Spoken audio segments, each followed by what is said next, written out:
Hey, I'm Jeff Skversky. On this episode of Inside the Huddle presented by Sportskeeda, I catch up with Detroit Lions fullback Jason Cabinda. Just an amazing story. The former undrafted linebacker out of Penn State becomes a fullback in Detroit, and he's one of the best fullbacks now in the entire NFL. The once practice squad player who nobody wanted to draft is now one of the best players at his position in the NFL. He's a super back in Detroit, and he has a super story off the field as well. We will talk about that. Of course, we'll talk about his head coach, Dan Campbell, and expectations for the Lions, Jared Goff, and much more on this episode of Inside the Huddle presented by Sportskeeda.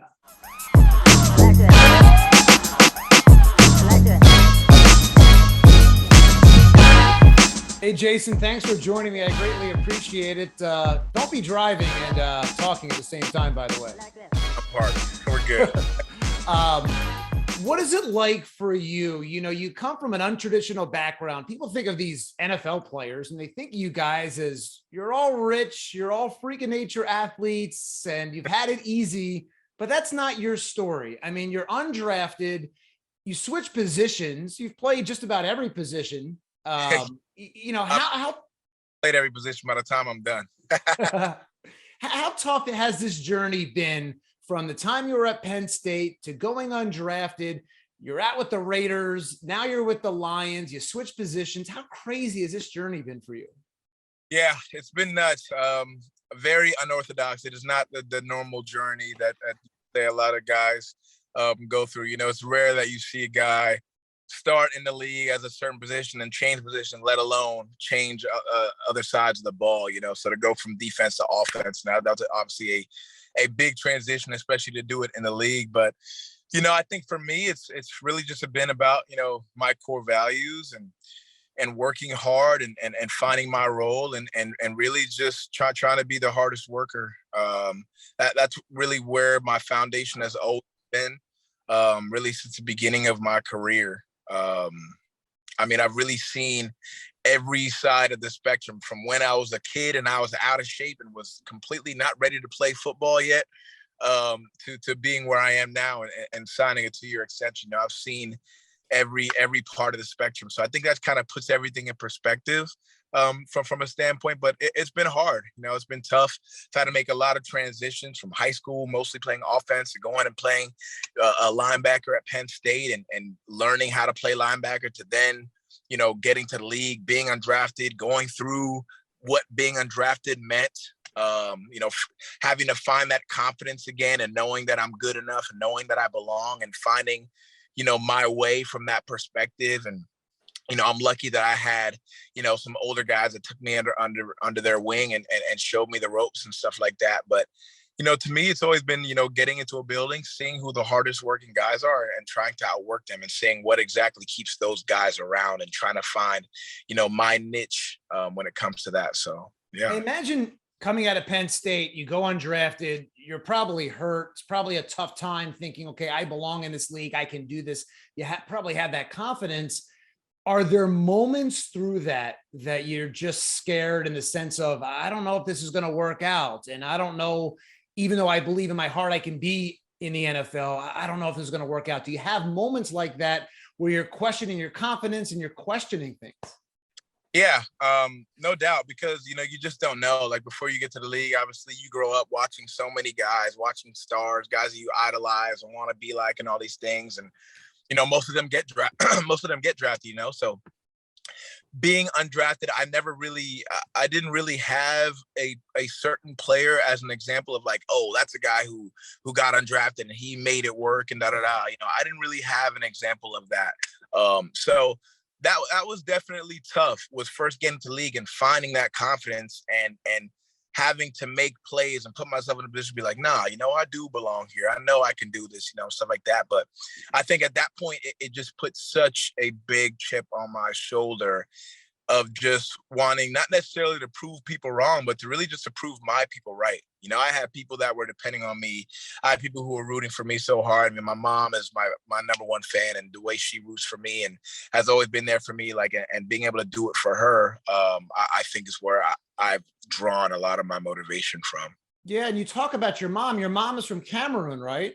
Yeah. Yeah. And so What's that? My entire family, my mom, my dad, both my sisters, all born and raised in Cameroon. Were you born there or were you born in the United States? No, so my mom was pregnant with me on the way here. Okay. And so I imagine for your parents and your family, becoming a professional football player growing up in Cameroon is not, is not a real job. Like it's just.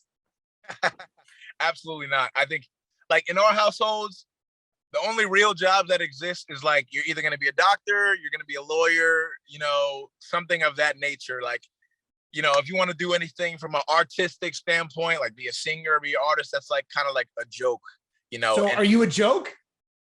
Or even athletics, not necessarily that I'm a joke, but it's like, okay, yeah, it's kind of like he's just doing this for fun, he's just doing this in his spare time. This isn't something that can really be something, so.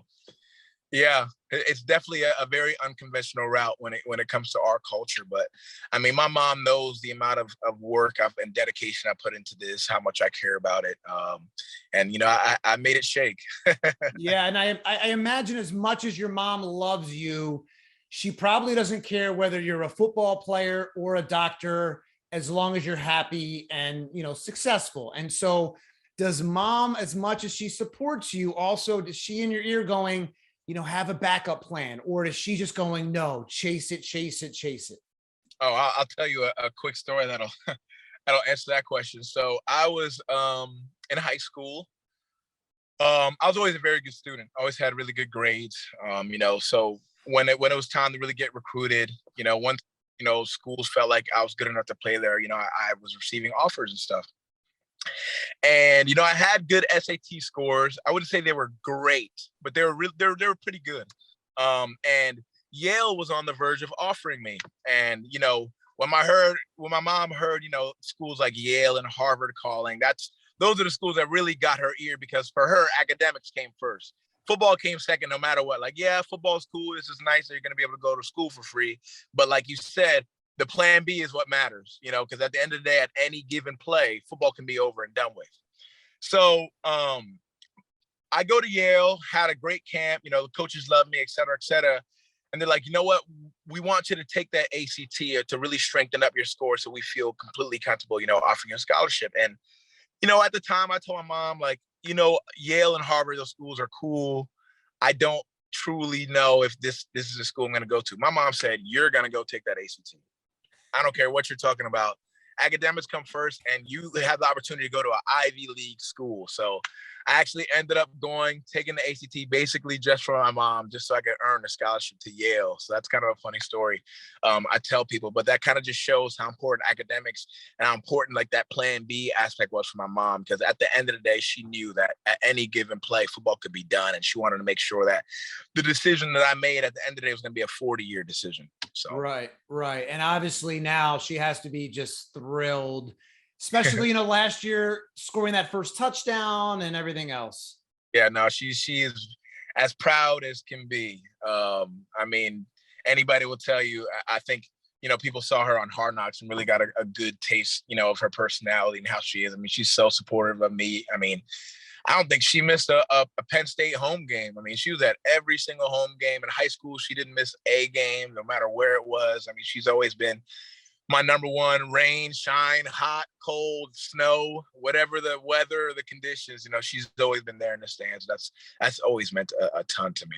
So how do you go from being a defensive linebacker at Penn State to being a fullback with the Lions? I know we're jumping a bunch of years, but where does that transition happen? I know fullback, linebacker, I guess they're somewhat similar in ways, but where does that transition happen? How does that go down?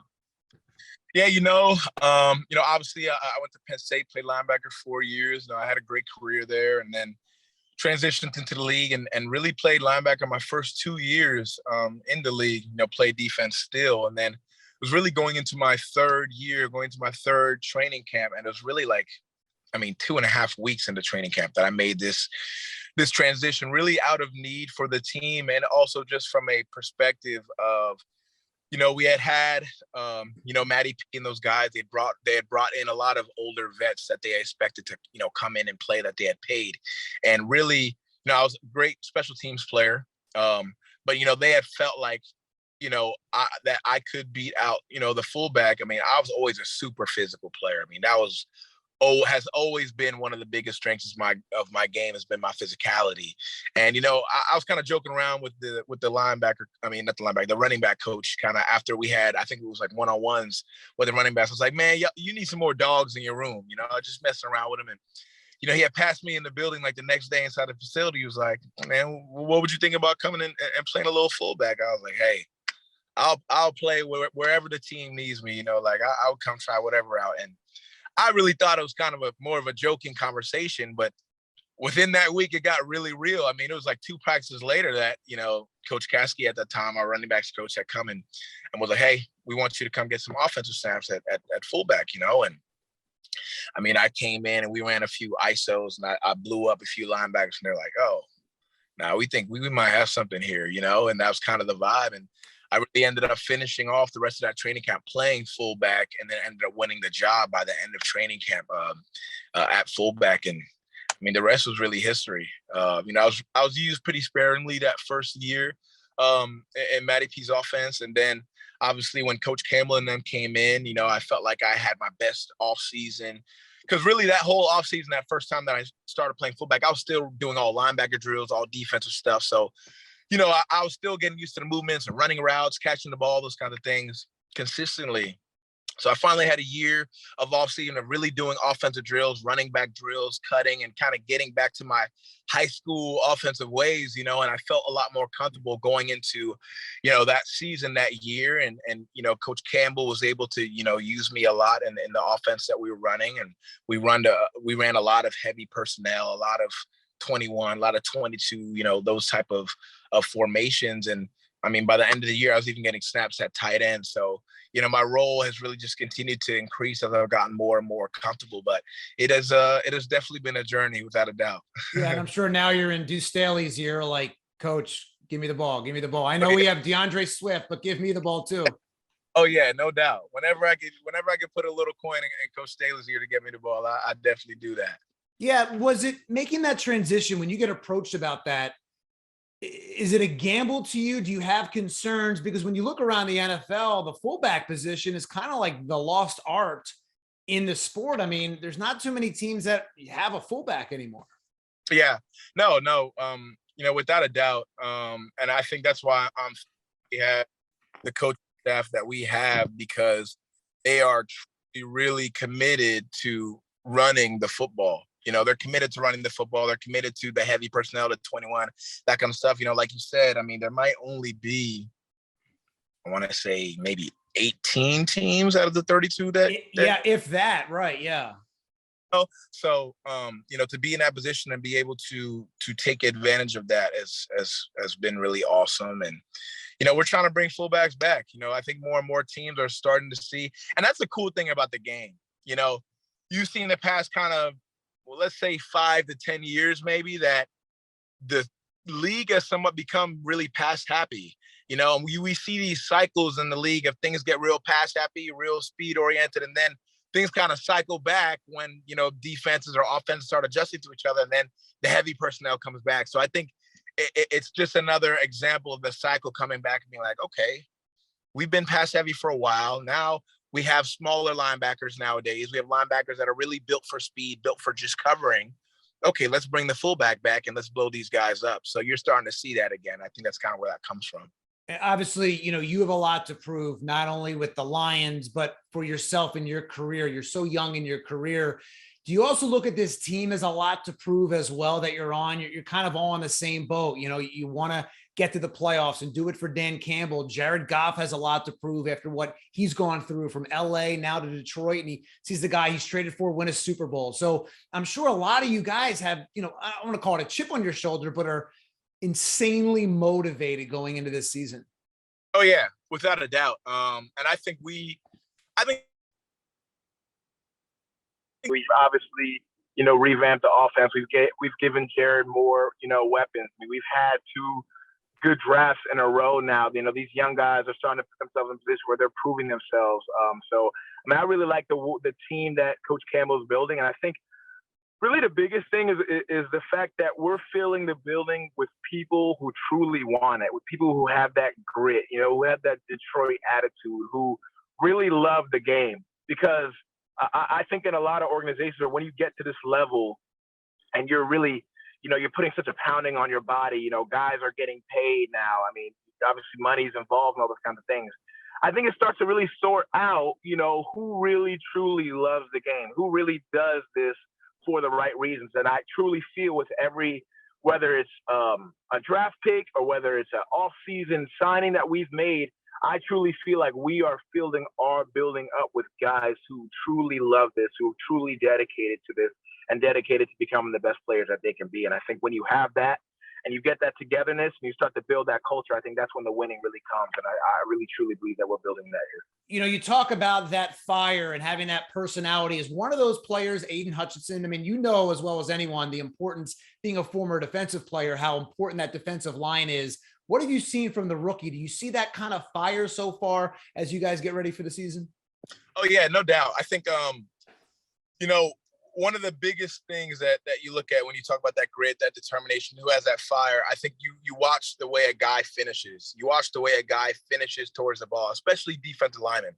I mean, obviously you'll have plays that can go deep or can really be really out of the way of a defensive lineman. And you'll see a ball get thrown 15 yards down the field and you see Aiden Hutchinson turning and running towards the ball. Like, when I see that, that's when I see that grit. I see that determination. I see that, okay, no matter what, I'm going regardless, as long as the whistle hasn't been blown, I'm going 1,000 miles per hour. Like, those are the kind of guys we're bringing in. Aiden definitely has that. I mean, I'm really excited for him. Obviously, he has all the tools, the athletic ability, the frame, the size, the strength, all those things, explosiveness, to be successful at this level. Obviously, he comes from the Big Ten as well. I don't love that he comes from Michigan. I'm a Penn State guy. We are and always will be. But, you know, obviously I have my battles with Michigan. I mean, they have a bunch of really gritty players and really talented players. So I'm really excited for the year he's going to put together. It seems like Dan Campbell, I mean, he is kind of embodies that. I mean, it seems like he attracts those guys. And I believe I saw a press conference where he compared himself to you. If there was one player on the team or in the NFL that kind of embodies who he is, I believe he pointed at you. How similar are you to your head coach? Yeah. I mean, you see some of Coach Campbell's tape, man. Like, when you see some guys play, you could tell the guys who, like, really don't care, you know, like, really truly will sacrifice their body play after play. And, you know, I know that's the kind of player that I am. I'll sacrifice my body for my teammates. I just want to open up a lane and get these guys in the end zone. I want to get Jamal Williams in the end zone. I want to get DeAndre Swift in the end zone. And, you know, whatever that takes, whether I got to take on one guy, take on two guys, I got to cut a guy, you know, whatever it is, you know, I'm going to do it. And I definitely have that same, you know, type of grit. So, you know, when he said that in a press conference, that definitely, meant a lot to me. And I know that's another reason why he keeps me around, because he knows the type of effort level player that I am. What is he like behind the scenes for you as a player that is trying to not only make it in the league, but now trying to make an impact? You have a 2-year deal, hopefully some job security if there is such a thing in the NFL. But what is he like behind the scenes? I mean, he's like the Army general. I mean, when you have a guy like that, and especially a guy who played, a guy who truly has been in your shoes. I mean, obviously, there's a ton of coaches. Not all of them have played at this level. I mean, most of them really haven't played at this level. So to have a guy who has truly been in your shoes, who has sat in your seats and had a great career on top of that, I mean, that means a lot. That makes you listen a bit extra. That makes you really listen in on every single detail. So to have that guy as your leader, that makes you want to go to battle for him, you know, and see the sacrifice he puts in every single day, to see how much he cares about this and how much he cares about winning and how much he just wants to bring a Super Bowl to our city. I mean, it just makes you play so much harder for him. So yeah, I mean, I'm blessed to have this kind of coach, and even our coaching staff in general. I mean, not even just Coach Campbell, but like you said, to have guys like Deuce Staley, you know, to have guys like Calvin Shepard, you know, all these guys who've played, like Antoine Randall. I mean, I could keep going. I mean, at first we had Aylin, obviously not with us anymore, but to have those level of guys who've really been in our shoes, who have played, who really know what they're talking about and have done it at a high level like that. I mean, if we're being honest, it's just unheard of. That you don't put that kind of coaching staff together every single day. You just don't. So, I mean, I think we're super blessed to have that level of guys with that level of commitment who care that much about the game, who really want to pass on all the knowledge and pass on all the things that they learned during their careers. So it's huge. I imagine he's the one that refers to you as super back.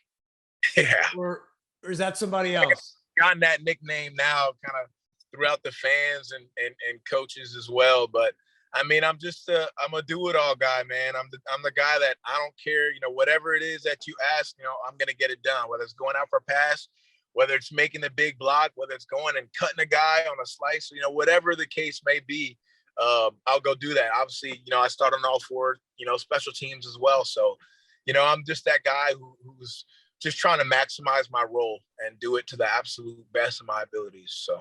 Yeah. And what you've done off the field is pretty remarkable. And I imagine your background and the way you grew up, your family's influence on you, as well as the way you came into the league. It's among the reasons why you've done so much work in the community, schools and book drives and all sorts of other things that led you to becoming the Lions Walter Payton Man of the Year nominee. Can you tell me some of the work that you've done off the field and why that is so important to you? Yeah, I mean, like you said, I come from humble beginnings, and my mom always used to say, it takes a village to raise a child, and that saying has always been really important to me. And being able to be a resource to any other kid's village, or being able to have that kind of impact, whether it's giving time, whether it's giving resources or money, or whatever the case may be, being able to give an experience.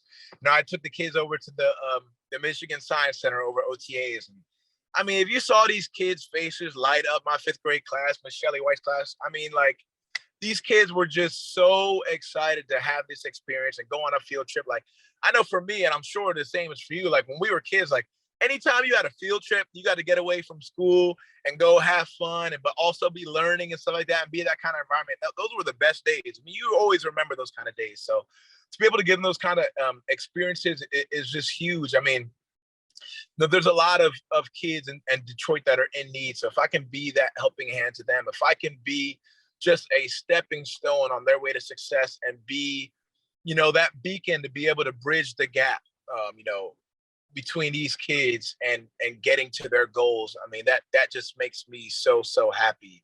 I work with I'll be working with a few schools this year, but the school I've been working with, most closely has been Davidson Elementary Middle School. I mean, I just love these kids. These kids are so bright.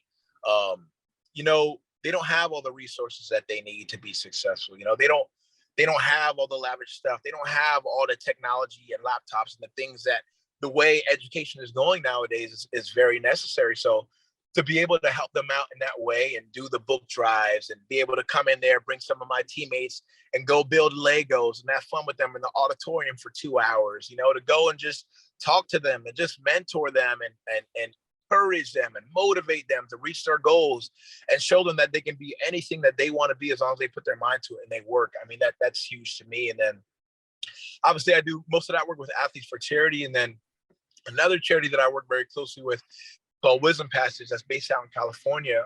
Right now we're kicking off a program down in Atlanta, really a technology program where we're going to be able to provide these kids with laptops, because just the way, I mean, now so many things are online. We had COVID hit and we saw just how important the internet was, when COVID hit, and these kids, some of them don't even have access to Wi-Fi. So it's like, how can you expect these kids to be successful when they don't even have access to Wi-Fi and access to the internet, or expecting them to be able to be on technology and access these resources or online books or whatever the case may be. So providing that technology, and then just STEM resources and encouraging them into STEM careers. And, we're bringing in people who are in STEM careers to come and talk to them so that they can understand the career path, because for a lot of them, they've never seen people who look like them be in those careers. So helping to put a face, to put a figure who looks like them in front of them is so important for them to see and for them to be like, oh, this guy looks just like me and he's doing this. That means I can do it too, and having them explain their career paths and kind of how they became interested in their fields and those stuff. I mean,